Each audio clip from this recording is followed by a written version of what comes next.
බලන්න චාලි. ඔයාට චොක්ලට් එකක් ඇතුලේ තියලා ගෝල්ඩන් ටිකට් එකක් හම්බ වෙන්න පුළුවන්. ඒක ඇත්ත. මට හම්බ වෙන්නේත් එක චොක්ලට් එකයිනේ. ඒකත් උපන්දිනේට. ඔයාගේ උපන්දිනේ ලැබෙන සතියේනේ. අනික් අයට වගේම ඔයාට ටිකට් එකක් ලැබෙන්න පුළුවන් චාලි. එහෙම වෙන්නේ.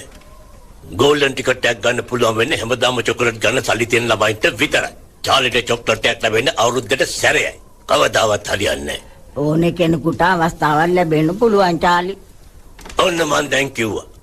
පළවෙනි ටිකට් එක හොයාගන්න ළමයා මං කියන්නේ මහත ළමේ. ඔගස්ස පොඩ මේ පැත්තට හැරෙන්න.